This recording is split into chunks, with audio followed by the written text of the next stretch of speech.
దయగలిగిన ప్రభు, మరొక పునరుద్ధానం మీ సన్నిధిలో నివసించే గొప్ప భాగ్యాన్ని మీరు మాకు ఇచ్చారు. మీ సన్నిధిలో నివసించే వారికి అపాయము దరిచేరదని భక్తులు నిన్ను స్తుతించారు, గణపరిచారు. అట్టి వారిని వారి అడుగులను బండ మీద స్థిరపరచి గొప్ప చేసిన దేవుడవు నాయన.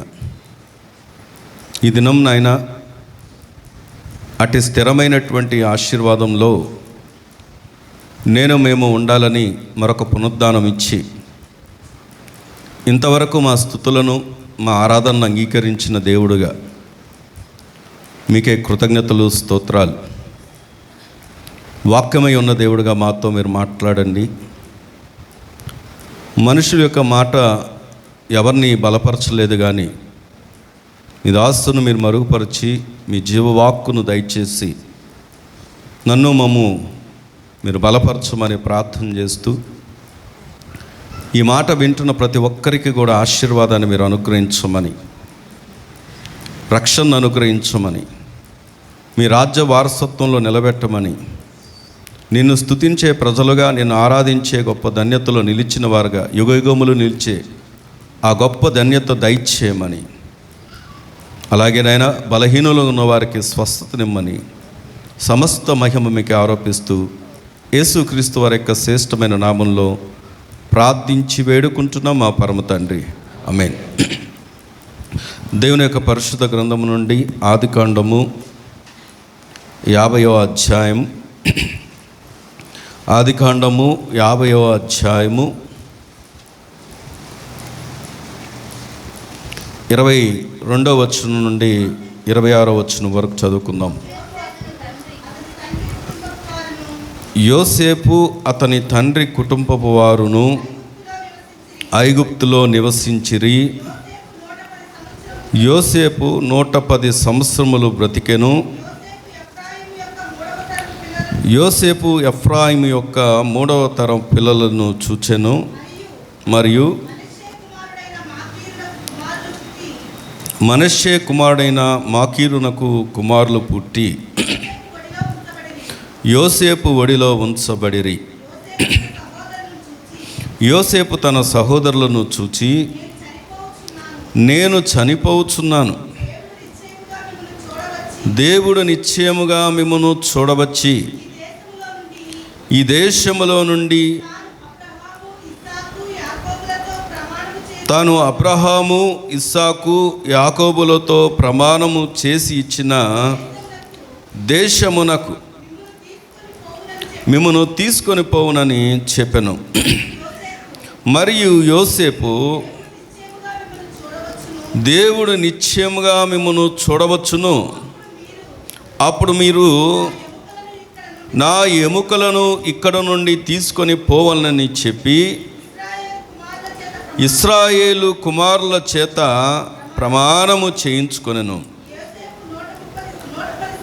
యోసేపు 110 సంవత్సరములు గలవాడై మృతి పొందెను. వారు సుగంధ ద్రవ్యములతో అతని శవమును సిద్ధపరిచి ఐగుప్తు దేశమందు ఒక పెట్టెలో ఉంచిరి. దేవుడు ఈ మాటలు మన అందరి వినికిల్లో దీవించునుగాక. అందరూ ఆమేన్ చెప్దామా? ఆమేన్. ఇక్కడ చదవబడినటువంటి పరిశుద్ధ గ్రంథంలోనేటువంటి లేఖన భాగము యోసేపు గురించి రాయబడి ఉంది. ఎందుకంటే యోసేపు ఎవరో, యోసేపు యొక్క చరిత్ర ఏంటో నేను ఆ చరిత్రలోకి వెళ్ళి మళ్ళీ వివరించాల్సిన అవసరం లేదు. ఎందుకంటే ఇక్కడ ఉన్న వారందరికీ కూడా యోసేపు ఏ రీతిగా ఐగుప్తుకి చేర్చబడ్డాడో మనకు తెలుసు. ఇప్పుడు ఐగుప్తులో ఉన్నటువంటి యోసేపు ఏ దశలో ఉన్నాడు అంటే ముగింపు దశలో ఉన్నాడు. అక్కడ ఇంకా తను చనిపోవడానికి సిద్ధపరచబడి, అంటే ఇక ఆయన మరణము సమీపంగా ఉందని ఎరిగి తన యొక్క సంతానముతో మాట్లాడుతున్నటువంటి మాట ఇది. ఇక్కడ ఆలోచన చేస్తే సహజంగా ఎవరైనా చనిపోతున్నారు అనే థాట్ వచ్చిందనుకోండి, వారి ఆలోచన విధానంలోనే చాలా మార్పు వచ్చేస్తుంది. వారి ఆలోచన విధానంలో ఒకవేళ ఈ లోకపరమైనటువంటి ఆలోచనలు చేస్తారేమో, బ్రతకాలని ఆశ చూపిస్తారేమో, నన్ను బ్రతికించండి అని అడుగుతారేమో, వినాలి. లేకపోతే ఇంకేదైనా ప్రయత్నాలు చేయమంటారేమో. కారణం యోసేపే, ఇక్కడ ఉన్నటువంటి యోసేపు ఏమి పేదవాడు కాదు. ఇక్కడ ఐగుప్తు దేశంలో రాజు తర్వాత అధికారం కలిగినటువంటి వ్యక్తిగా ఉన్నటువంటి ఆయనకు అందరినీ పిలిపించి, వైద్యులు పిలిపించి ఏదో మొత్తానికి నన్ను బ్రతికించండి అని ఒక మానవ రీతిగా, ఒక మనుష్యుడిగా, ఒక అధికారిగా ఉంటే మనం ఆలోచన చేస్తాం. ఎల్కే అద్వానీ గారు తెలుసా మీకు? ఎల్కే అద్వానీ గారు ఎవరండి ఆయన? నా చిన్నతనంలో నేను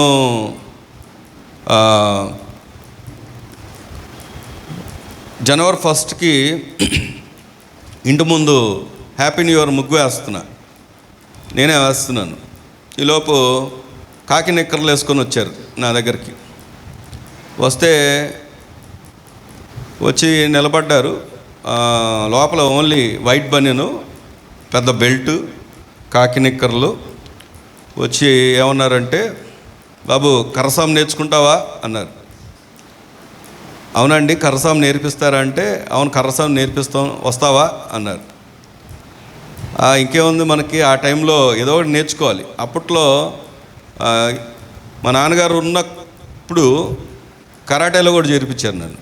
ఇప్పుడు నాకేం రాదులేండి, కాకపోతే చెప్తున్నాను, అన్నిట్లో దూరం అనమాట.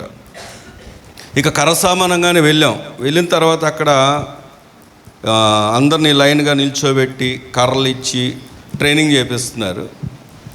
వెళ్ళడానికి ముందు నేను అడిగాను, ఏమండి మరి మా ఫ్రెండ్ ఉన్నాడు, నాకు క్లోజ్ ఫ్రెండ్, అతను కూడా తీసుకురానా అన్నాను. అతని పేరేంటి అన్నారు. అతని పేరు మోహిన్ అండి అన్నాను. మోహిన్ అంటే ముస్లిమా అన్నారు.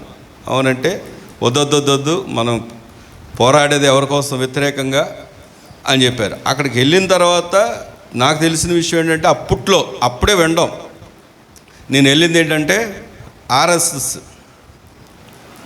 ఆర్ఎస్ఎస్ సంబంధించింది. అది మా ఊర్లో, మరి తెలంగాణ ప్రాంతంలో. అప్పుడు మాకు వ్యతిరేకతలు, ఇలాగా ద్వేషించుకోవడాలు ఏం లేవు అనుకోండి.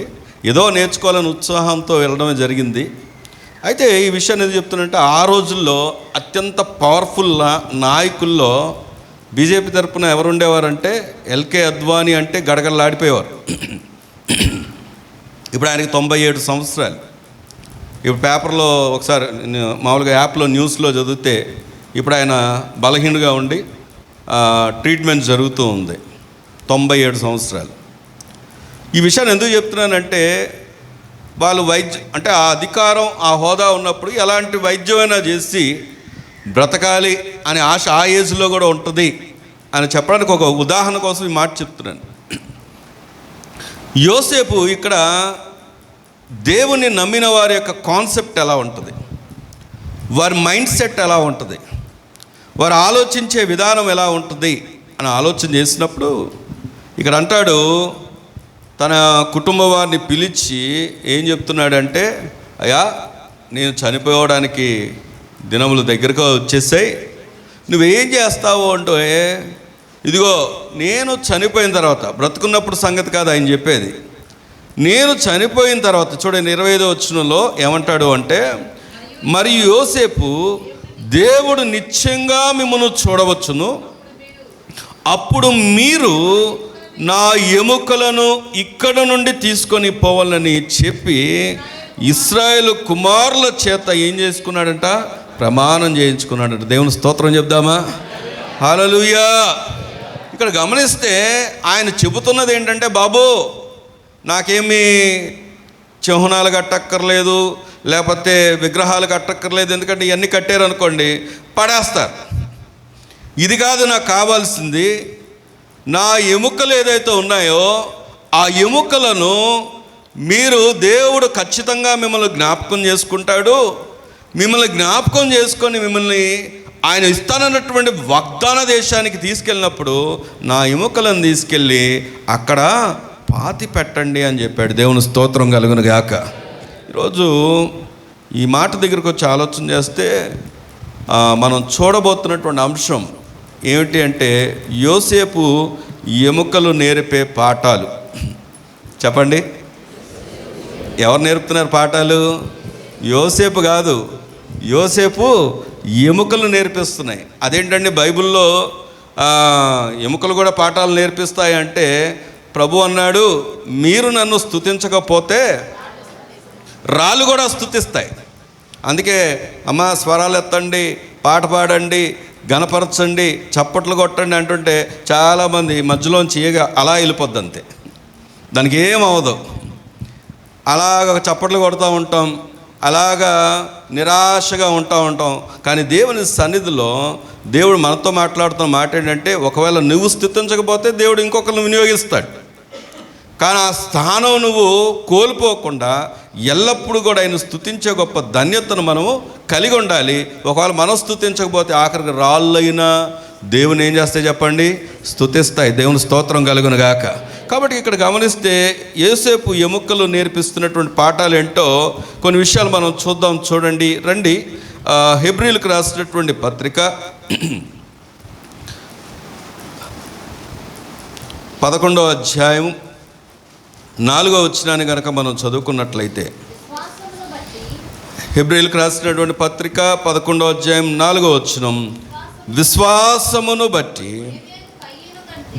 హేబేలు కయ్యూను కంటే శ్రేష్టమైన బలి దేవునికి అర్పించెను. దేవుడు అతని అర్పణల గురించి సాక్ష్యం ఇచ్చినప్పుడు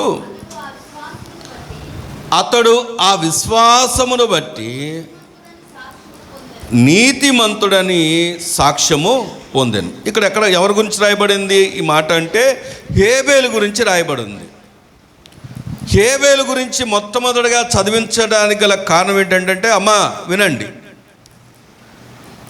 హేబేలు బ్రతికి ఉన్న దినాలు కొన్ని వేల సంవత్సరాలు అని రాయబడలేదు.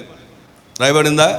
మన 5వ అధ్యాయంలో ఆదికాండంలో చూస్తే ఒక్కొక్కరు 1000 సంవత్సరాలు, 900 సంవత్సరాలు, అంతా అన్నన్ని సంవత్సరాలు బ్రతికారు. కానీ అత్యంత షార్ట్ పీరియడ్లో చనిపోయిన వ్యక్తి ఎవరు అంటే హేబేల్.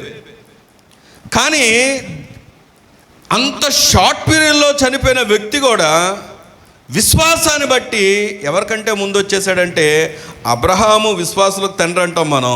కానీ ఈ యొక్క 11వ అధ్యాయంతో విశ్వాస వీరుల పట్టికైతే దాంట్లో మొట్టమొదటి వ్యక్తి ఎవరు అంటే హేబేల్. దేవుని స్తోత్రం కలుగును గాక.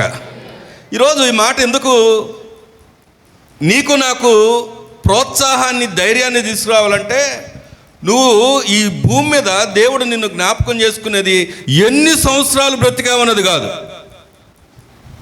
ఏమండి, ఉన్నారా?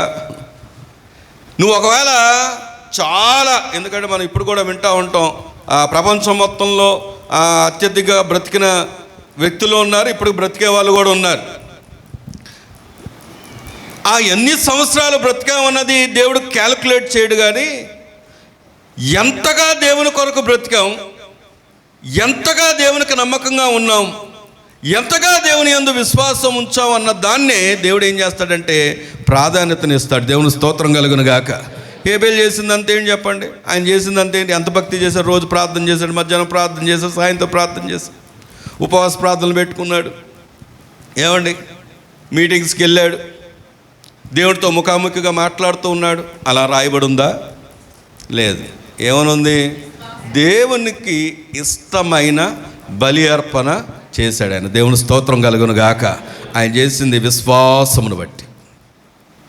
ఈరోజు అక్క, చెల్లి, అన్న, తమ్ముడు, దేవుని సన్నిధిలో నువ్వు సమాజంలో గొప్ప వ్యక్తి కాకపోవచ్చు, సమాజంలో గుర్తింపులో లేకపోవచ్చు, కానీ నువ్వు ఎలాంటి పరిస్థితుల్లో ఉన్నప్పటికీ నువ్వు విశ్వాసంతో దేవుని వెతికితే దేవుడు నిన్ను ఘనపరుస్తాడు.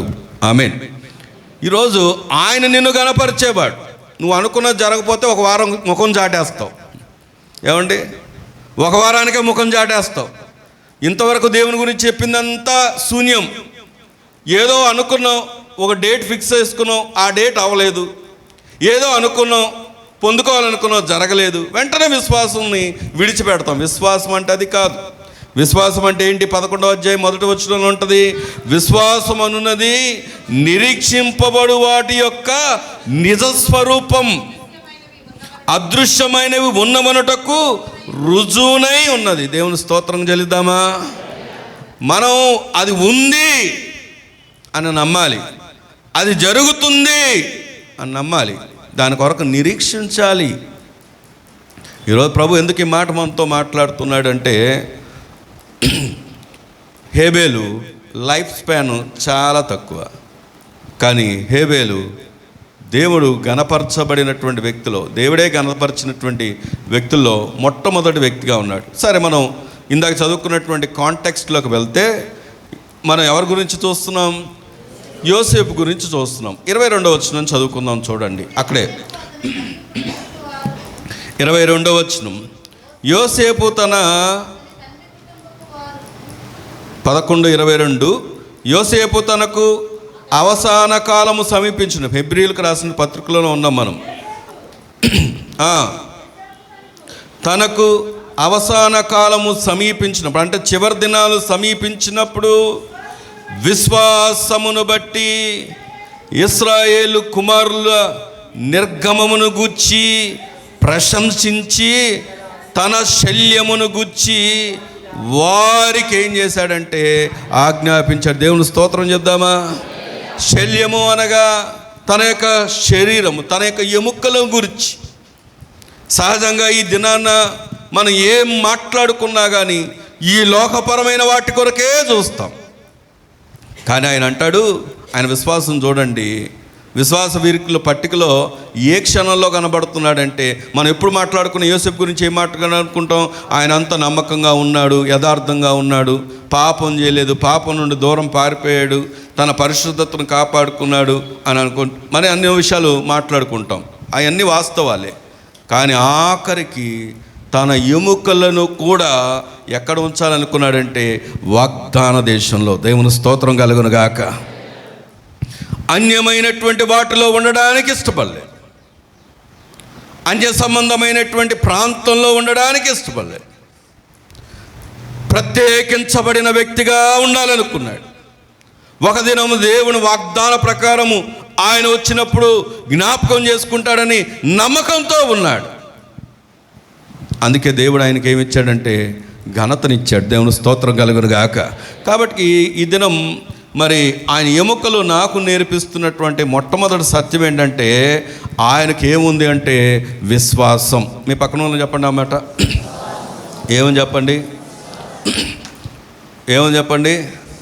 ఒక క్రైస్తవుడిగా, క్రైస్తవురాలుగా, ఒక విశ్వాసిగా, ప్రభువుని ఎరిగిన బిడ్డగా, ప్రభు సొత్తుగా నీకు నాకు ఉండాల్సింది ఏంటంటే విశ్వాసం.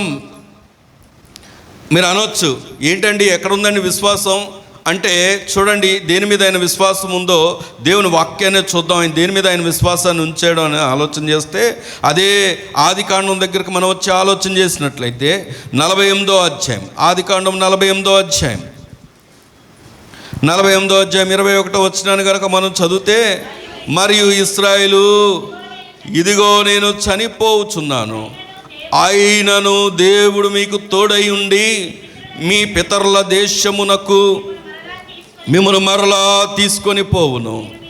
నేను నీ సహోదరుల కంటే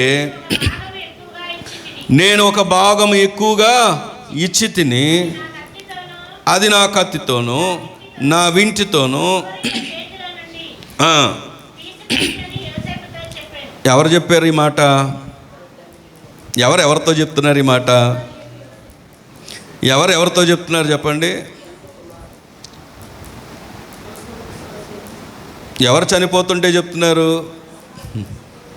ఇశ్రాయేలు, యాకోబు చనిపోతూ అక్కడ ఎవరితో చెప్పాడంటే ఆ మాట? యోసేపుతో చెప్పాడు. తండ్రి కుమారుడికి చెప్తున్నాడు. ఏం చెప్తున్నాడంటే, చూడండి, వీరు చనిపోతున్నటువంటి ప్రతి పరిస్థితుల్లో ఆందోళన పడలా, అధైర్యపడలా, ఎక్కడ దిగులు చెందలా. ఈరోజు మానవుడు భయపడేది మరణం.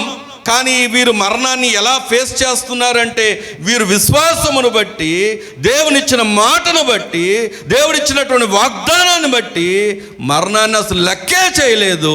వారు ఏం చూస్తున్నారంటే వారి గురంతా దేవుడు, దేవుడిచ్చే రాజ్యం. దేవుని స్తోత్రం కలుగును గాక.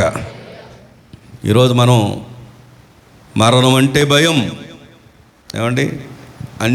అందుకే కదా దెస్సలోనిక పత్రికలో ఉంటుంది, చదవనక్కర్లేదు కానీ, నిరీక్షణ లేని వలే ఇతరుల వలె దుఃఖపడకుండు నిమిత్తం.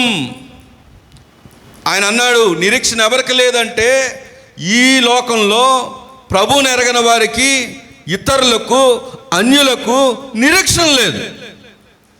నీకైతే నాకైతే దేవుడు ఉన్నాడు, దేవుని వాగ్దానం ఉంది. ఆయన ఎలాగ మనని ఎన్నుకున్నాడో, ఎలాగ ఏర్పరచుకున్నాడో, ఎలాగ రక్షించుకున్నాడో, ఎలాగ ఆయన సొత్తుగా చేసుకున్నాడో, ఎలాగ ఆయనకు మనం వారసులుగా అయ్యామో, ఎలాగ ఆయన రాజ్యానికి చేరబోతున్నామో కూడా చాలా స్పష్టంగా ప్రతిదీ కూడా వివరిస్తూనే ఉన్నాడు. దేవుని స్తోత్రం కలుగును గాక. ఇప్పుడు చెప్పండి, నీవు నేను నమ్మాల్సింది ఎవరిని? దేవుణ్ణి, దేవుని మాటను. తల్లిదండ్రులు పిల్లలకి ఏం చెప్తారు, ఏం నేర్పిస్తారు చెప్పండి? ఇక్కడ మనం గమనిస్తే ప్రతి తండ్రి తన చివరి దశలో తన సంతానానికి చెప్తున్నారు, ప్రభు వస్తాడు, మనకు ప్రభు ఉన్నాడు, మనకు వాగ్దానం ఉంది, దేవుడు మనతో వాగ్దానం చేశాడు, ఆ వాగ్దానానికి వారసుడు నువ్వు అని చెప్పారు. కానీ నేటి తల్లిదండ్రులు ముందు తల్లిదండ్రులే మందిరంలో కనపడరు, తల్లిదండ్రులే దేవుని సన్నిధిలో కనపడరు. నిన్ను చూసినప్పుడు నీ పిల్లలకి వీరిని, మా తల్లిదండ్రులు బట్టి వారు ఎంత దేవునికి నమ్మకంగా ఉన్నారు, ఎంతగా దేవుని సన్నిధికి వస్తున్నారు, ఎంతగా దేవుణ్ణి ఆరాధిస్తున్నారు, ఎంతగా దేవునికి ప్రాధాన్యతనిస్తున్నారు, ఎంతగా వీరు నమ్ముకున్న దేవుడు గొప్ప దేవుడు అని నీవు ప్రకటిస్తున్నావో చెప్పండి. నువ్వే ఎంతసేపు విచారంగా కూర్చుంటావు, నువ్వే ఎంతసేపు కలలు దర్శనాలు అని చెప్పి అక్కడే ఆగిపోతూ ఉంటావు. అరే, నువ్వు నమ్ముకున్న దేవుడు అన్నిటికీ మించినవాడు, అన్నిటికీ మించిన సర్వశక్తుడు. ఆయన ఏ పరిస్థితులనైనా కానీ ఆయన జయించినటువంటి గొప్ప దేవుడు. ఆయన సొత్తు మనమై ఉన్నామని నీ ద్వారా ప్రకటించబడుతుందా?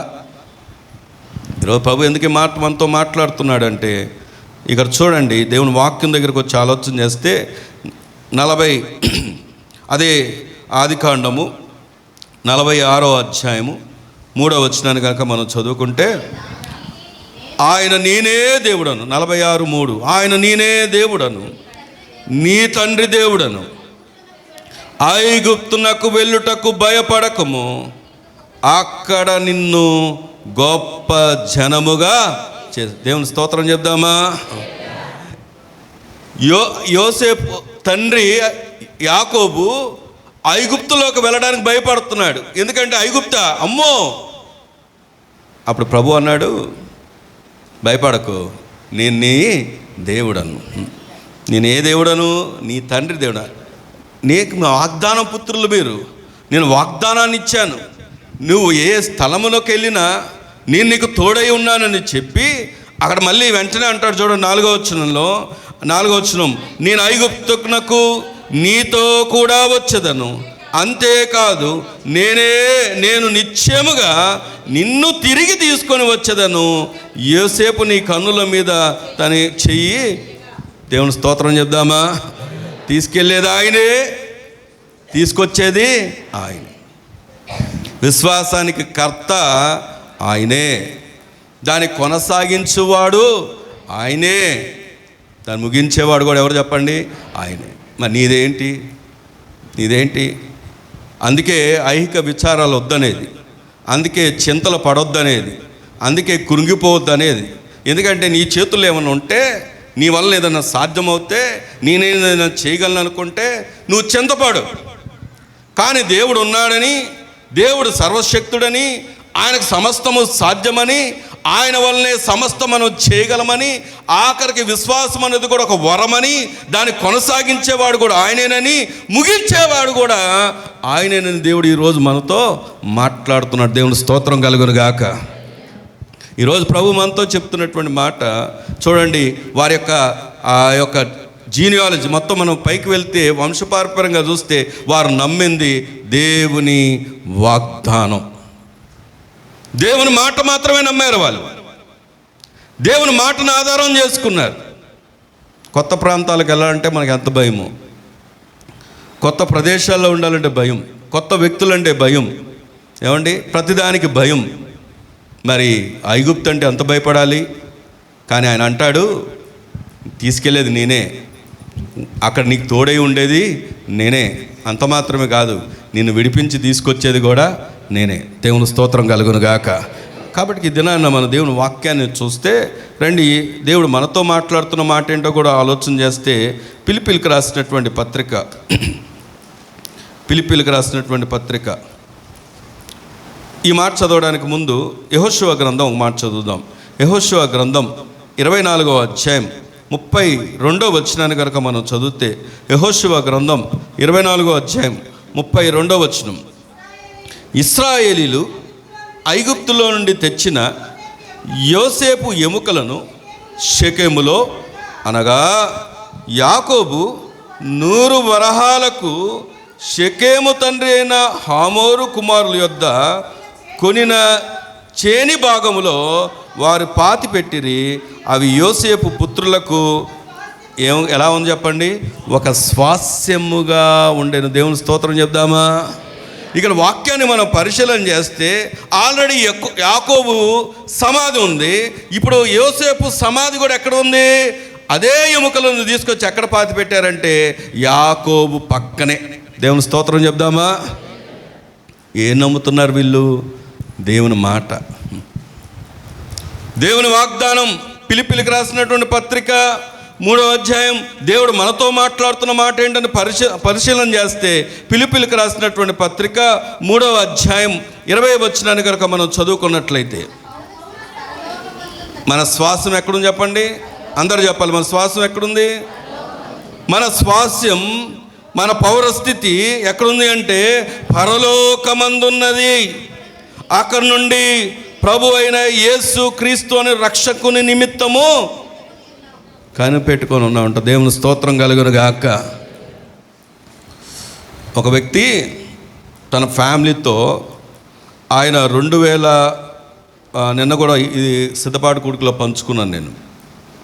2010వ సంవత్సరంలో హైతి అనే ఒక ప్రాంతంలో భయంకరమైనటువంటి భూకంపం కలిగిందంట. ఆ భయంకరమైనటువంటి భూకంపం కలిగినప్పుడు ఆయన అనుకున్నాడంట, ఈ ప్లేస్ సేఫ్టీ కాదు కాబట్టి ఇక్కడ నుండి షిఫ్ట్ అయిపోదాం అని చెప్పి ఫ్యామిలీని షిఫ్ట్ చేసి ఏ ప్రాంతానికి వెళ్ళాడంటే శాంటియాగో అనే ప్రాంతానికి వెళ్ళాడంట. ఇది జనవరి 12, 2010లో భూకంపం వచ్చింది. ఇక ఆయన అక్కడ నుండి షిఫ్ట్ అయిపోయిన తర్వాత ఆ ప్రాంతానికి వెళ్ళిపోయాడు, ఈ శాంటియాగో అనే ప్రాంతానికి వెళ్ళిపోతే ఈ హైతి అనుకుంటా, హైతి అనే ప్రాంతంలో వచ్చినటువంటి ఆ భూకంపం కంటే కూడా తీవ్రమైనటువంటి భూకంపం వారున్న ప్రాంతంలో కలిగిందంట. నా ప్రశ్న ఏంటంటే, ఇంతకీ ఏ దేశం సేఫ్టీ, ఏ ప్రాంతం సేఫ్టీ చెప్పండి? ఎక్కడికో వెళ్ళి నాకు సేఫ్టీ ఉందని చెప్పగలిగిన ప్రదేశం ఉందా? దాక్కోగలిగిన ప్రదేశం ఉందా? ఎవరో చెప్తున్నారు, ఈ రూమర్స్ మరి మొత్తానికి ఈ స్ప్రెడ్ అవుతూ ఉంటాయి. ఒక నాయకుడు ఓడిపోయాడు, ఎక్కడికి వెళ్దాం అనుకున్నాడంట, హిమాలయాలకు వెళ్దాం అనుకుంటున్నాడంట అని చెప్పి ప్రకటనలు చేస్తున్నారు. ఇంకా యూట్యూబ్ ఉంటుంది, మన ఇష్టం ఏమైనా మాట్లాడుకోవచ్చు. తర్వాత సోషల్ మీడియా అనేది ఇప్పుడు ఎవరన్నా క్రియేట్ చేయొచ్చు, ఎవరికి ఇష్టం వచ్చినట్టు వాళ్ళు రాయొచ్చు. నీకు ఇంట్రెస్ట్ కలిగించే థంబ్నెయిల్ పెడితే ఖచ్చితంగా దాన్ని ఓపెన్ చేస్తావు. ఎందుకంటే దాంట్లోంచి బయటకు వస్తావంటే దాంట్లోంచి బయటికి రావు. ఒకదాని తర్వాత ఒకటి ఆ పాపప్స్ ఓపెన్ అవుతూ ఉంటాయి, అలా వెళ్ళిపోతూ ఉంటావు. దాంట్లోంచి బయటకు వచ్చేసరికి నీకు చాలా టైం పట్టేస్తుంది. అంటే ఎందుకు ఈ మాట చెప్తున్నానంటే, ఇక్కడ ఆలోచన చేస్తే ఈ విషయాన్ని జ్ఞాపకం చేయడానికి గల కారణం, ఏ ప్రాంతం సేఫ్టీ, ఎక్కడ దొరుకుతుంది నీకు సేఫ్టీ? నువ్వు ఏ మూల, ఏ ప్రాంతానికి వెళ్ళినా, ఏ ప్రదేశానికి వెళ్ళినా. సునీత విలియమ్స్ ఇప్పుడు న్యూస్ ఫాలో అవుతున్నారు లేదో, అంతరిక్షంలో అక్కడ ఆమె థ్రెట్లో ఉంది. ఎలాన్ మస్క్ని ఏదో రిక్వెస్ట్ చేస్తున్నారంటే ఏదో పంపించండి బాబు అని. ఆక్సిజను అయిపోయే స్టేజ్లో ఉంది. ఆమె కొరకు ప్రార్థన చేయండి. సునీత విలియమ్స్ మన దేశం తరపున, మన దేశం అంటే మన దేశ వ్యక్తియే, కాకపోతే యుఎస్లో ఉండి నాసా అంటే అంతరిక్షంలోకి పంపించే సైంటిస్టులు వీళ్ళు. వారి కొరకు ప్రార్థన చేయండి. ఎందుకంటే వాళ్ళకి లిమిటెడ్ ఆక్సిజన్ ఉంది. వారి కిందకి రాకపోతే ప్రాణాలు పోయే అవకాశాలు ఉన్నాయి. దయచేసి సునీత విలియమ్స్ కొరకు ప్రార్థనలో జ్ఞాపకం చేసుకోండి. వారే కాదు, వారితో వెళ్ళిన టీం కొరకు కూడా. అయితే ఎందుకు ఈ మాట చెప్తున్నానంటే, పోనీ అంతరిక్షంలో సేఫ్టీ ఉందా? ఆ మధ్యకాలంలో చదివాను, ఎవరో వరంగల్లో కొన్నారు. ఎక్కడ కొన్నారో తెలుసా? ఫ్లాట్ ఎక్కడ కొన్నారో తెలుసా? చంద్రుని మీద అంట. చంద్రుని మీద.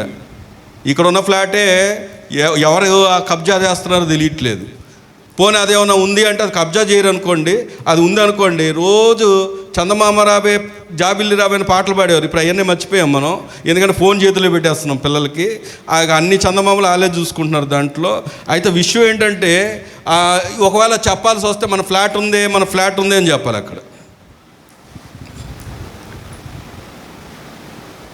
వాక్యం స్పష్టంగా చెప్తున్న మాట ఏంటంటే, మన పౌరస్థితి ఇక్కడ లేదు. ఎక్కడుందంటే పరలోకమందు ఉంది. దేవుని స్తోత్రం కలుగును గాక. ఈరోజు ఎందుకు దేవుడు ఈ మాట మనతో మాట్లాడుతున్నాడు? భక్తులు వారి జీవితాలు ముగింపు దశలో కూడా వారు ఎలాంటి విశ్వాసం కలిగి ఉన్నారు.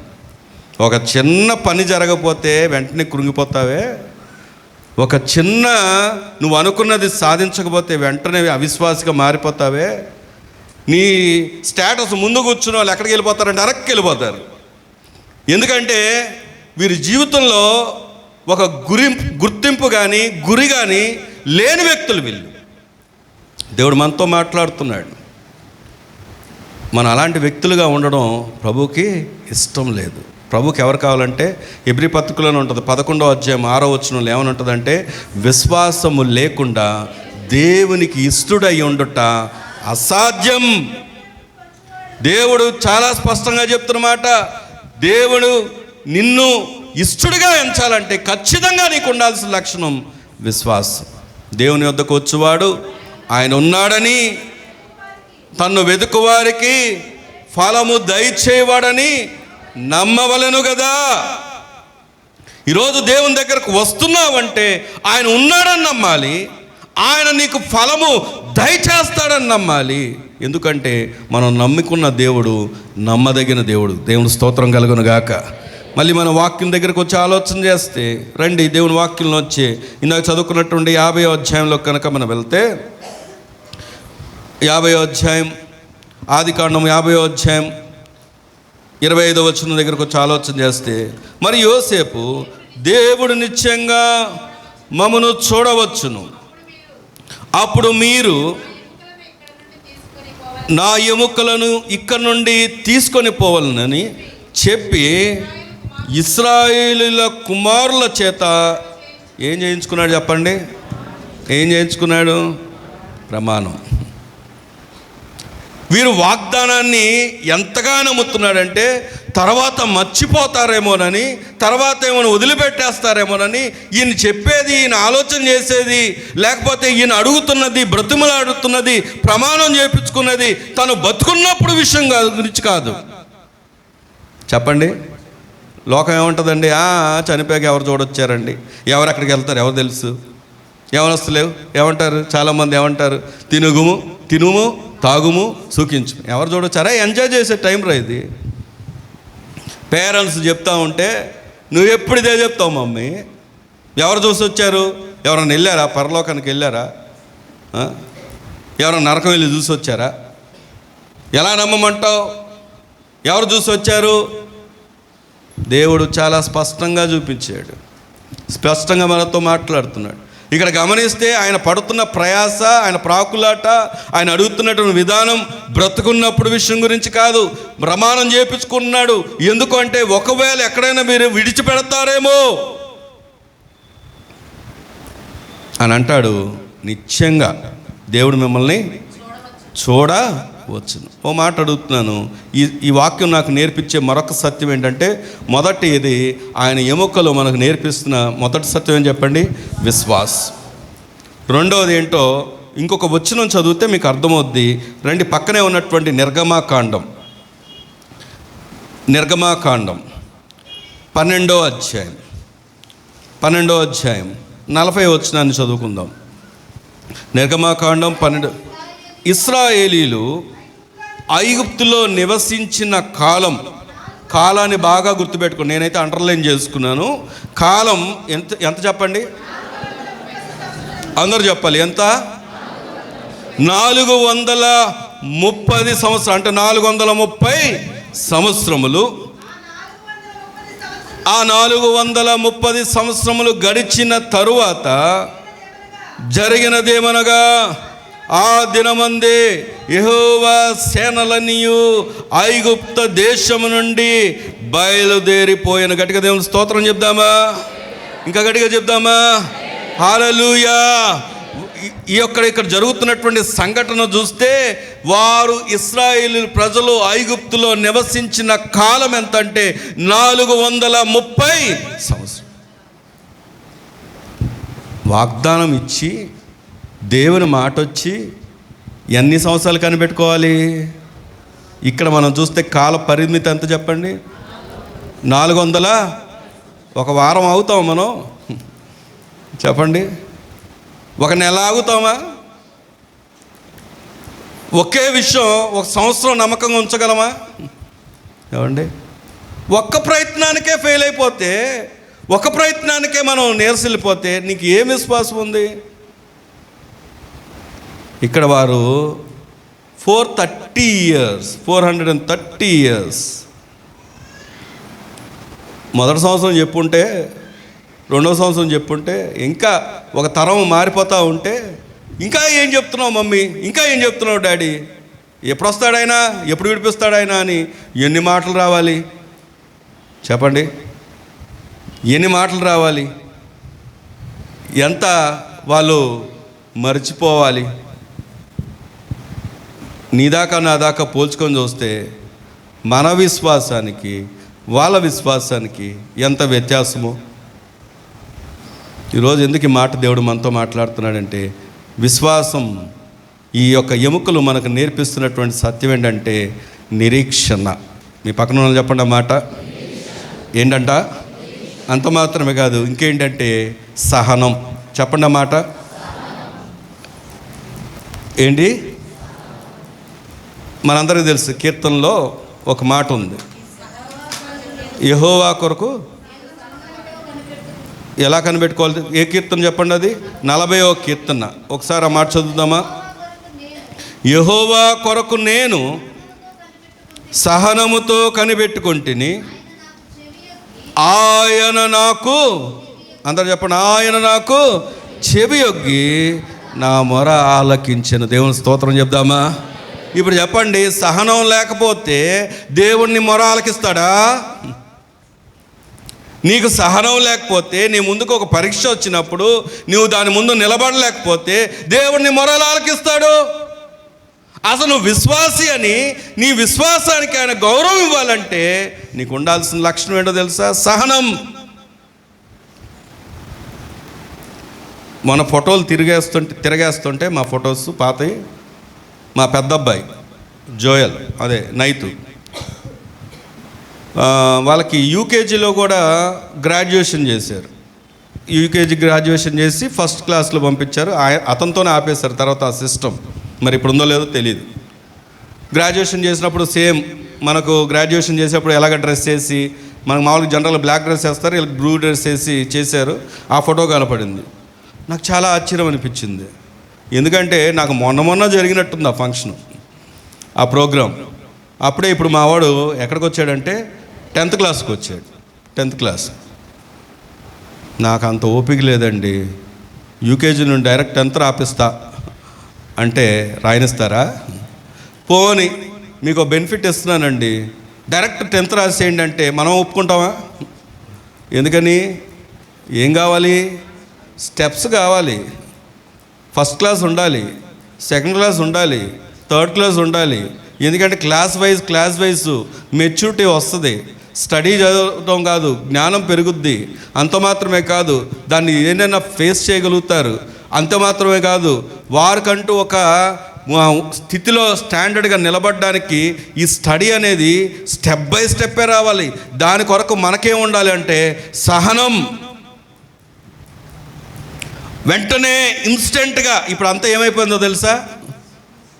ఇన్స్టెంట్ కాఫీ, ఇన్స్టెంట్ టీ, అంతా. కాఫీ అంటే కోపం వచ్చింది చాలామందికి. ఎందుకంటే నాకు నచ్చంది ఏదైనా ఉందంటే ఇన్స్టెంట్ కాఫీయే. పాస్ట్ గారు రాగానే ఏం చేస్తారు?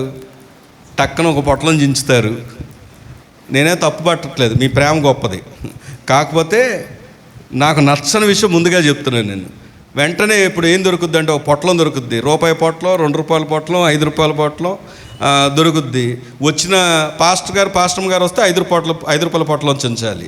అదే పాస్టర్ గారు ఒకలే వస్తే ₹2 పొట్లం చించాలి. ఏదైనా కానీ కష్టం ఉండదు, జస్ట్ పాలు పోసి కలిపేసి ఇచ్చేయడమే. నాకు ఆ వాసనే పడదు, ఏమనుకోవద్దు. కానీ మీరు బాధపడతాను, తప్పకుండా తాగాలిగా. ఇప్పటి నుండి ఇవ్వకండి. నాకు ఏది ఇష్టమో చెప్పమంటారా? అలాగని ఇప్పటి నుండి అది చేయొద్దు. చిన్నప్పుడు గ్రీన్ లేబుల్ అని ప్రారంభంలో ఫిల్టర్ కాఫీ, దాన్ని వెంటనే ఉండదు ఆ ప్రాసెస్. చాలాసేపు అది బాయిల్ చేసి అసలు లాస్ట్ సిప్ కూడా, అంటే లాస్ట్ అయిపోయే టైంలో కూడా దాని ఫ్లేవర్ ఎంత బాగుంటుందో తెలుసా? చాలా టేస్ట్గా ఉంటుంది. ఇప్పుడు అదే చేస్తారేమో. దయచేసి నేను టీ కాఫీలు ఈ వారం నుండి మానేసా. నిన్నే చెప్పాను ఎవరింటికి వెళ్తే టీ కాఫీ వద్దమ్మా మానేస్తున్నాను. ఎందుకు ఈ మాట చెప్తానంటే మన భక్తి కూడా ఈ రోజులు ఏమైపోయిందంటే ఇన్స్టెంట్, వెంటనే జరిగిపోవాలి, అడిగినమ్మటే దొరికిపోవాలి, అడిగినమ్మటే రావాలి, అప్పుడే దేవుడు. ఏది కోరుకుండా అది ఇచ్చేసేయాలి, అప్పుడే దేవుడు. అలాంటి బోధలు కూడా ఉన్నాయి. నువ్వు ఏది కోరుకుంటున్నావో గురి పెట్టుకో, దాని కొరకు ప్రార్థన చేయి, దాని కొరకు ప్రార్థన చేయి, దాని కొరకు ప్రార్థన చేయి. అది ఒకవేళ దేవునికి ఇష్టం కాకపోతే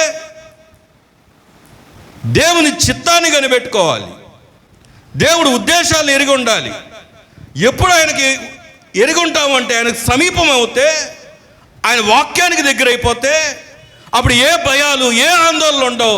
కారణం ఏంటంటే మన దేవుడు అన్నిటికంటే మించిన పర్ఫెక్ట్ జ్ఞానం ఆయన. దేవుని స్తోత్రం కలుగును గాక. అందుకే ఈరోజు ప్రభు మనతో చెప్తున్నాడు, ఎలా కనిపెట్టుకోవాలి చెప్పండి? సహనంతో రండి. అందుకే దేవుని వాక్యం దగ్గరకు వచ్చి ఆలోచన చేస్తే వీళ్ళు ఎన్ని సంవత్సరాలు పట్టింది వీళ్ళకి? 430 సంవత్సరాలు. అది చూడండి, అక్కడే నిర్గమకాండంలో 1వ అధ్యాయము 11వ వచనం దగ్గరికి వచ్చి ఆలోచన చేస్తే, కాబట్టి వారి మీద పెట్టిన వారములలో వారిని శ్రమ పెట్టుటకు వెట్టి పనులు చేయించుచు అధికారులను వారి మీద నియమింపగా, వారు ఫరో కొరకు ధాన్యాదులను నిలవ చేయు షితోము రామసేం పట్టణములను కట్టిరు. ఆగండి, వినండి. ఈ వచనం ఏమో నేర్పిస్తుందంటే 430 సంవత్సరాలు 430 సంవత్సరాలు వీరు నిరీక్షిస్తున్నారే. ఈ నిరీక్షణలో వాళ్ళకేం పూలపానుపులు లేవు, వాళ్ళకేమో సోఫాలు వేయలేదు, వాళ్ళకేమీ అంత హ్యాపీగా వెళ్ళిపోవట్లేదు.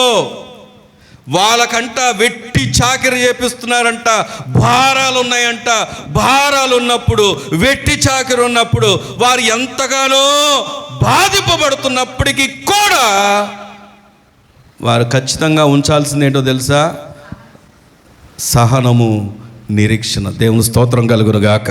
ఈరోజు ప్రభు ఎందుకు ఈ మాట మనతో మాట్లాడుతున్నానంటే, వారితో పోలిస్తే నేను చేసే వెట్టి పనులు ఏంటో చెప్పండి.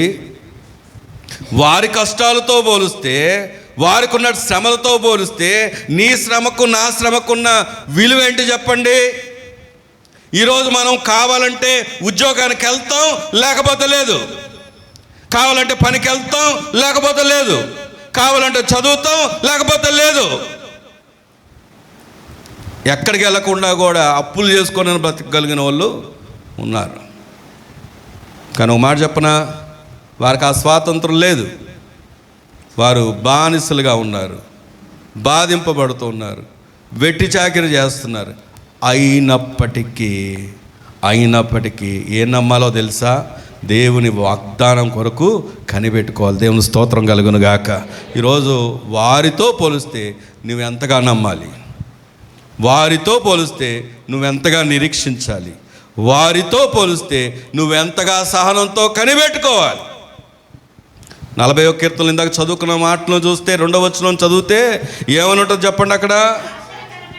నాశనకరం. ఎప్పుడైతే నువ్వు సహనంతో కనిపెట్టుకుంటావో అప్పుడు దేవుడు నీకు చేసే కార్యం ఏంటంటే, ఆయనంట చెవి ఒగ్గి మొర ఆలకించడం మాత్రమే కాదు, నాశనకరమైనటువంటి గుంటలో నుండి, జిగటగల దొంగ ఊబిలో నుండి ఆయన నిన్ను ఏం చేస్తాడు చెప్పండి?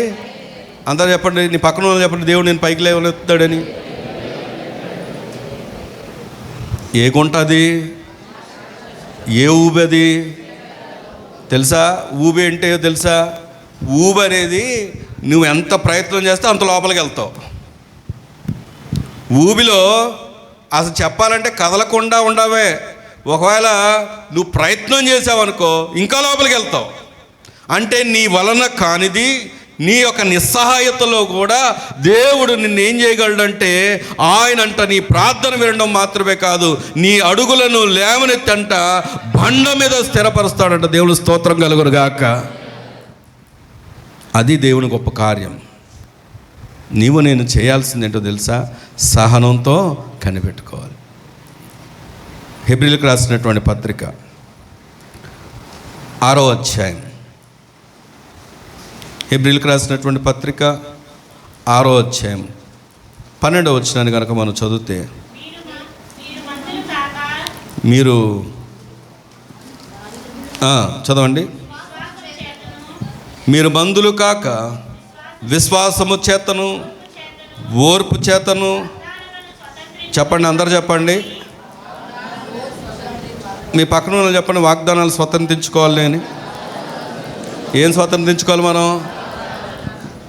ఒక వాగ్దానం వస్తే ఎగిరికి అంతేస్తాం. దేవుడు నాతో మాట్లాడాడు, నాకు వాగ్దానం ఇచ్చాడు, ఏమండి ఆ వాగ్దానాన్ని పెట్టుకుని ఎగిరికి అంతేస్తాం. దేవుడు అంటున్నాడు, వాగ్దానములను స్వతంత్రించుకొని ఆగండి స్వతంత్రించు కొనువారిని.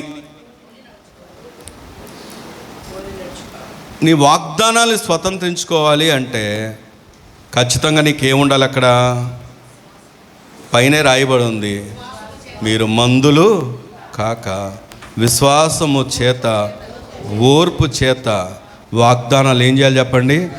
దేవుని స్తోత్రం చెప్దామా? మందులంటే ఎవరో తెలుసా? ఏమి పట్టకుండా ఒక సోమరులు, ఆత్మీయ సోమరులు ఉన్నారు, శారీరక సోమరులు ఉన్నారు. శారీరక సోమరులు ఏం చేస్తారంటే ఏ పని చేయరు.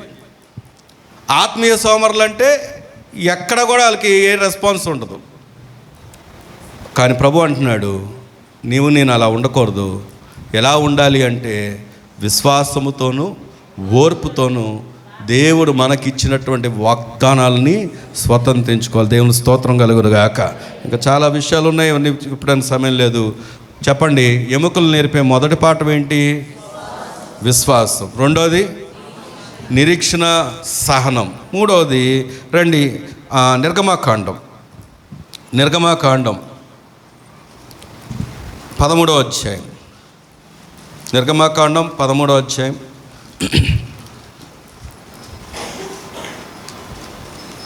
19వ వచనం చదువుకుందాం. మరియు మోషే, ఒక్కరు చదవండి. మరియు మోషే యోసేపు ఎముకలను తీసుకొని వచ్చెను. అతడు దేవుడు నిశ్చయంగా దర్శనమిచ్చును.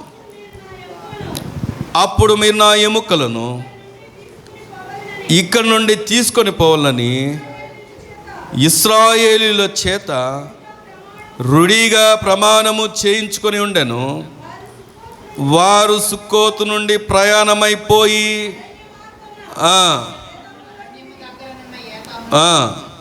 చదవండి. సరే, చాలు. దేవుని స్తోత్రం కలుగును గాక. ఇక్కడ మనం గమనిస్తే ఏమడిగాడు ఆయన? ఏమడిగాడు చెప్పండి? నిశ్చయంగా దేవుడు మిమ్మల్ని దర్శిస్తాడు, జ్ఞాపకం చేసుకుంటారు, మీరు నా ఎముకలను ఖచ్చితంగా తీసుకొని వెళ్ళవాలి అని చెప్పి ప్రమాణం చేశాడు. యెహోషువ గ్రంథం 24వ అధ్యాయం, యెహోషువ గ్రంథం 24వ అధ్యాయం 32వ వచనాన్ని కనుక మనం చదివితే, 24:32 చదవమ్మా.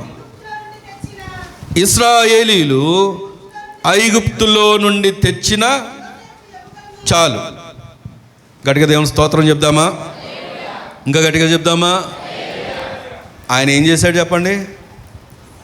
ప్రమాణం చేయించుకున్నాడు. వీరేం చేశారు చెప్పండి? వీరేం చేశారు చెప్పండి? తీసుకొని వచ్చారు.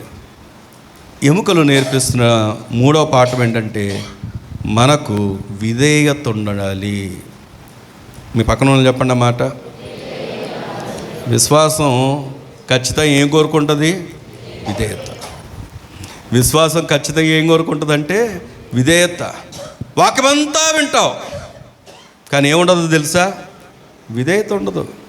దాన్ని అవలంబించరు. సేవకుడు నీతో చెప్తున్నప్పుడు, దేవుని వాక్యం నిన్ను హెచ్చరిస్తున్నప్పుడు, దేవుని వాక్యం నిన్ను ప్రోత్సహిస్తున్నప్పుడు, పలానా సహోదరుడు నిన్ను ప్రోత్సహిస్తున్నప్పుడు, పలానా సహోదరు నిన్ను ప్రోత్సహిస్తున్నప్పుడు, తల్లిదండ్రులు మిమ్మల్ని ప్రోత్సహిస్తున్నప్పుడు వింటావు, కానీ పాటిస్తావా? కానీ దేవుడు ఈ దినం నీ జీవితంలో ఆయన కోరుకుంటుంది ఏంటంటే విధేయత. నీ జీవితంలో అభివృద్ధి, నీ జీవితంలో ఆశీర్వాదం, నీ జీవితంలో మేలులు, నీ జీవితం యొక్క ఉన్నతమైన స్థానము, కెరీర్ ఏదైనా సరే ఎప్పుడు వస్తుందో తెలుసా? నీకు విధేయత ఉన్నప్పుడే. దేవుని స్తోత్రం కలుగును గాక. ఈ దినం దేవుడు నీతో నాతో మాట్లాడుతున్నాడు. అందుకే దేవుని వాక్యం దగ్గరకు వచ్చి ఆలోచన చేస్తే, అదే హెబ్రీలకు రాసినటువంటి పత్రిక 8వ అధ్యాయం 10వ వచనాన్ని కనుక మనం చదువుకుంటే, హెబ్రీలకు రాసినటువంటి పత్రిక 8వ అధ్యాయం 10వ వచనం, ఆ దినములైన తరువాత ఇశ్రాయేలు ఇంటి వారితో నేను చేయబో నిబంధన ఏదనగా, వారి మనసులో నా ధర్మ విందులను ఉంచెదను, వారి హృదయముల మీద వాటిని రాయుదును, నేను వారికి దేవుడనై ఉందును, వారు నాకు ప్రజలై ఉందురు.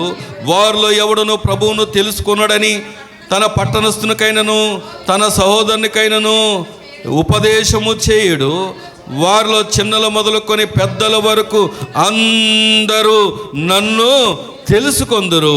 నేను వారి దోషముల విషయమై దయ కలిగి వారి పాపములను ఇక్కడ ఎన్నడూ జ్ఞాపకము. దేవుని స్తోత్రం చెప్దామా? గట్టిగా చెప్దామా? ఎంత గొప్ప దేవుడు అంటే, ఎప్పుడైతే నీవు విధేయత చూపిస్తావో దేవుడు అంటున్నాడు నీ దోషములు ఆయన క్షమిస్తాడంట, నీ పాపములను ఆయన అరిచివేస్తాడంట. నీ జీవితంలో ఆయనే దేవుడై ఉండి నీకు ఆయన అంటున్నాడు, నేనే వారికి దేవుడనై ఉండి నేను వారు నాకేమవుతారు తెలుసా? ప్రజలై ఉంటారంట. దేవుని స్తోత్రం కలుగును గాక. ఒక రాజకీయ నాయకుడికి విధేయుడిగా ముద్ర వేసుకుంటే ఇంకొకసారి ప్రభుత్వం మారితే ఎక్కడ దాక్కోవాలో తెలీదు, ఏం జరుగుద్దో తెలీదు. కానీ నువ్వు దేవునికి విధేయుడై ఉంటే, దేవుని మాటకు నువ్వు విధేయత చూపిస్తే, నువ్వు ఏ ప్రాంతంలోనూ ఉండు, ఏ స్థలంలో ఉండు, దేవుడు నిన్ను ఏం చేస్తాడంటే ఆయన దేవుడై ఉండి నిన్ను పాలిస్తాడు. దేవుని స్తోత్రం కలుగును గాక. ప్రభు ఈరోజు నీతో నాతో చెప్తున్న మాట, విశ్వాసానికి ఖచ్చితంగా ఏముండాలి చెప్పండి? విధేయత. యాకోబు పత్రిక పక్కనే ఉంది కాబట్టి ఆ మాట చదువుదాం. యాకోబు పత్రిక 2వ అధ్యాయం 17వ వచనాన్ని కనుక మనం చదివితే, అలాగే విశ్వాసం క్రియలు లేనిదైతే అది ఒంటిగా ఉండి మృతమైన దగును అయితే ఒకడు నీకు విశ్వాసం ఉన్నది, నాకు క్రియలు ఉన్నవి, క్రియలు లేకుండా నీ విశ్వాసము నాకు కనబరచుము, నేను నా క్రియల చేత నా విశ్వాసం నీ కనబడుతున్నాయి చెప్పును. అంటే ఒక్క మాటలో చెప్పాలంటే క్రియలు లేని విశ్వాసం మృతం. ఎన్ని సంవత్సరాలైనా నువ్వు మందిరానికి రా, ఎన్ని సంవత్సరాలైనా నువ్వు దేవుని సన్నిధిలో గడుపు, ఎంత కానుకలైనా ఈ క్రియలేని విశ్వాసం మృతం. మృతం. ఇది ఎవరి మాట? స్వయాన దేవుడు చెబుతున్న మాట. 4వ మాటతో ముగిచ్చేసుకుందాం. ఎముకలు నేర్పిస్తున్న 3వ మాట ఏం చెప్పండి? విధేయత. 4వ మాట హెబ్రీయులకు రాసినటువంటి పత్రిక కిందకు ఆల్రెడీ చదువుకున్న మాటే 11వ అధ్యాయం మొదటి వచనం ఏంటంటే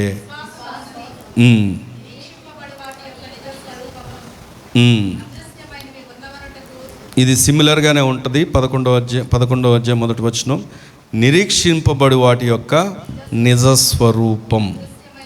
చాలండి.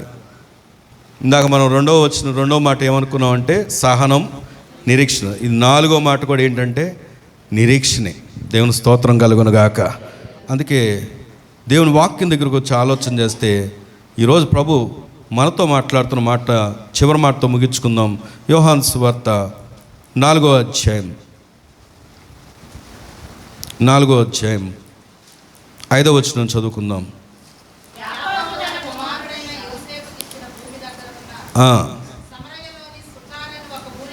వచ్చాను.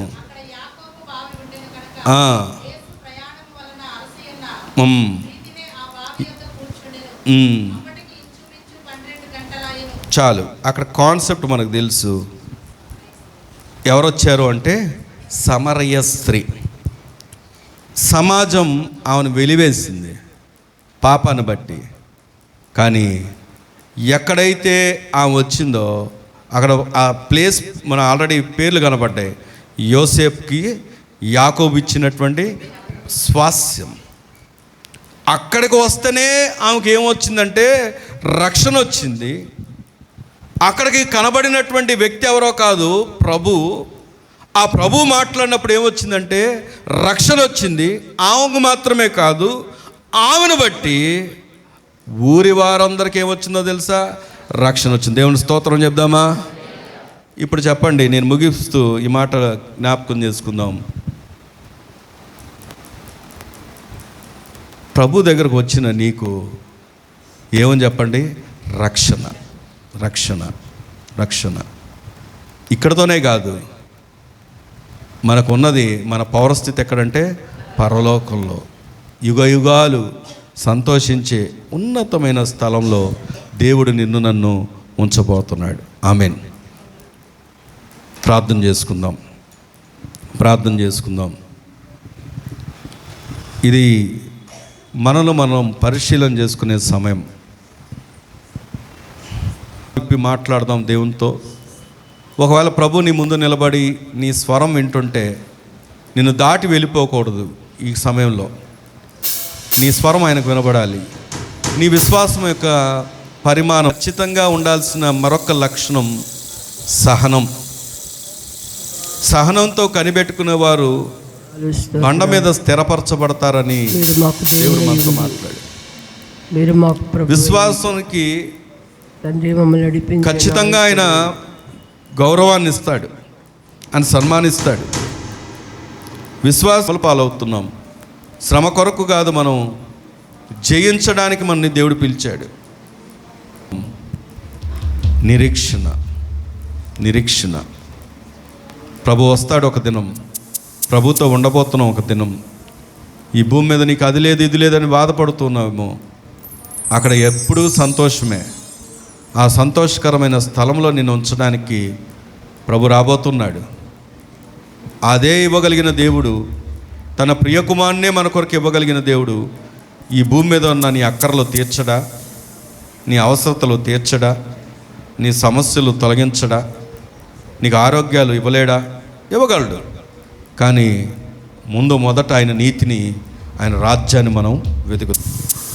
గొప్ప దేవుడా నాయన, మీ కరుణామనికి స్తోత్రములు చెల్లిస్తున్నాం.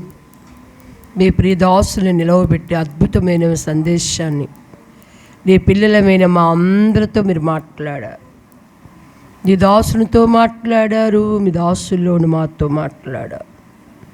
మా పితరులు ఎలాంటి నిరీక్షణ, ఎలాంటి నాయన విశ్వాసంతో, ఎలాంటి నాయన అయ్యా అదిగో దైవభక్తితో ఎలాగ వాగ్దానాన్ని నమ్మి ఎట్టి శ్రమలలో బానిసత్వములో మూలుగుతూ ఉండగా, పరదేశులై ఉండగా, అయ్యా ఆ పరిస్థితిలో కూడా నాయన నీ వాగ్దానాన్ని వారు నమ్మారు.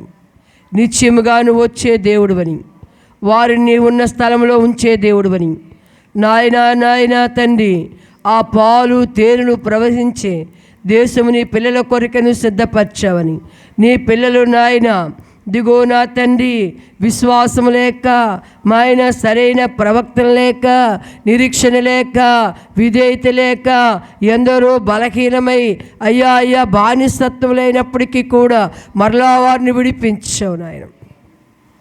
మరలా వారికి విశ్వాసాన్ని నింపావు నాయన. వారికి విధేయతని నేర్పించావు నాయన. వారు నిరీక్షించేవారుగా చేస్తావు నాయన. అంతేకాదు నాయన నీకే స్తోత్రములు చెల్లిస్తున్నావు. వారు నువ్వు క్షమించావు నాయన. వారి పాపములు క్షమించావు తండ్రి, క్షమించావు తండ్రి. నువ్వు క్షమించే దేవుడు అయ్యా. మరొకసారి మా అందరితో మాట్లాడావు అయ్యా. మీ పాపములు నేను క్షమించాను, అవి ఎన్నడూ జ్ఞాపకం చేసుకోనని సెలవిచ్చారు.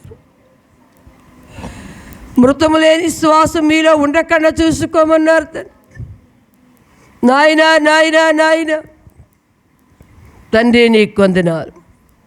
మా విశ్వాసములో పరిపూర్ణత, నీతి నాయన కనుపరచమని నీ లేఖన సత్యములో నుండి సెలవిచ్చారు అయ్యా. అట్టి విశ్వాసం కూడి ఉన్న నీ పిల్లలమైన మా అందరికీ దయచ్చే, నిరీక్షణ మా అందరికీ దయచ్చే. మా దేవుడు నమ్మదగిన దేవుడు, బలమైన దేవుడు, సమస్తం మా జీవితాల్లో చేయగలిగిన దేవుడు. మా అపరాధ దోషమును క్షమించి, మన్నించి, ప్రేమించి అయ్యా ఇదిగో తను ఉండు స్థలాన్ని మాకు ఇచ్చిన తండ్రి, ప్రభు, రక్షకుడని ఎరిగి విశ్వాసం చేపట్టిన ఆయన ప్రతి ఎన్నికనైన కుటుంబాలు నీ రాజ్యమును స్వతంత్రించుకునే భాగ్యం మా అందరికీ దయచే తండ్రి. ఆ భాగ్యం భూమి మీద ఉన్న వారికి లేదు నాయన. అయ్యా అందులో ప్రత్యేకించబడిన వారంగా మమ్మల్ని చేస్తావు, ఎన్నిక చేయబడిన వారుగా మమ్మల్ని చేస్తావు, ఏర్పరచబడిన వారుగా మమ్మల్ని చేస్తాం, లెక్కింపబడిన వారుగా మమ్మల్ని చేస్తాం. అందుకే ఈ పునరుత్థానాల్లో మమ్మల్ని నియమించావు నాయన. నీ కృతజ్ఞతలు. పునరుత్థానం అందు కూడి వచ్చిన ప్రతి వ్యక్తిని, కుటుంబాలను అయ్యా, యవనాండ్రులను, వృద్ధులు, ఉద్యోగస్తులను పునరుత్థాన జీవం బలంతో నీ వాగ్దానాన్ని పొందుకొని ఆనందభరితుల నిరీక్షణతో, విశ్వాసంతో నాయన సహనంతో కనిపెట్టుకునే కృపని సంఘానికి మా అందరికీ నాయన సేవకులకి అనుగ్రహించండి. దేవాతి దేవుడు, గలిబిలి మనసు నాయన, తొందరలో మనసు నాయన అయ్యా, నిరీక్షణ లేని మనసు, విశ్వాసం లేని మనసు, తొదముట్టించిన మనసు ఏ ఒక్కరిని ఆలకుండా యేసు నామములో లయమిచ్చే నాయన. మేమందరూ నీ పిల్లలముగా తండ్రి అని పిలిచి, అబ్బా అని పిలిచి పరలోక కుటుంబంగా మేము వెరిగి ఉన్నట్లుగా నీ కృప మా అందరి మీద కుమ్మరించి తండ్రి. మరొకసారి నాయన యేసేపు ఎముకలు మాకు ఎన్నో పాఠాలు, అవును నాయన, విధేయత అయ్యా వాగ్దానం చేరింది నాయన. ఆ ఎముకలు నాయన అదిగో తండ్రి ఐగుప్తు దేశంలో సంచరించాడు నాయన. ఆ దేశంలో ప్రధానిగా ఉన్నాడు. ఆ దేశంలో ఎన్నో పనులు, కార్యక్రమాలు ఎంతో నాయన నీ సాక్ష్యంగా నిలిచాడు. కానీ ఐగుప్తులో ఉండడానికి ఇష్టపడలేదు నాయన. తన ఎముకను వాగ్దాన దేశములకు నాయన, వాగ్దాన దేశములకు అయ్యా, ఎక్కడ ఉన్నా కూడా ప్రత్యేకించబడిన వారని, ఎన్నిక చేయబడిన వారని, ఏర్పరచబడిన వారని, వారి నీతిమంతులని, వారి యథార్థవంతులని, వారి విశ్వాస నాయన ఈరులని ఆయన యేసేపు ఎముకలు ఐగుప్తులో నుంచి మాకు నాయన సాక్ష్యం ఇస్తుంది నాయన. ఐగుప్తులో నుండి సాక్ష్యం ఇస్తుంది నాయన. మేము ఈ లోకములో నాయన అయ్యా జీవిస్తుండగా మా కొరకు నాయన ప్రజలు సాక్ష్యం ఇచ్చినట్లుగా ఎక్కడున్నాయి, ప్రాంతంలోనే, చోటునే, పనిలో ఉన్న, వ్యాపారాలు, ఉద్యోగాలు ఉన్నా అయ్యా యేసేపు ఎముకలు సాక్ష్యం ఇచ్చినట్లుగా, మా చుట్టూ ఉన్నవారు మమ్మల్ని గురించి సాక్ష్యం ఇచ్చినట్లుగా అయ్యా మేము ఉండినట్లుగా నీ కృప మాకు దయచే మాకు నీ కృప దయచే నాయన. అటు ప్రత్యేకమైన జీవితాన్ని, ప్రత్యేకమైన నాయన అయ్యా అనుభవ భూతిని మాలో నింపండి తండ్రి. నీకు వందనాలు చెల్లిస్తూ మీ దాసుని ఇంకా బలంగా ఘనంగా వాడుకొని నోటికి బోరై వాకే ధ్వని నీ మొక్క దాసుని మొక్క క్రాంతిలోని మాట్లాడిన నీ మాట నాయన మా హృదయాలు తెరవండి. నీ రాకడికి రాజ్యం కొరకు సిద్ధపరచండి. నీతి క్రియలను జరిగించి విశ్వాసం చేపట్టి దాన్ని తుదముట్టించే దేవుడు నువ్వు ఉన్నావని ఎరిగి నీ వైపు చూస్తూ మా జీవితాలు కొనసాగించే భాగ్యాన్ని మా అందరికి దయచేయమని యేసు నామమున అడిగి వేడుకొని పొందున్నాం పరమ తండ్రి. ఆమేన్.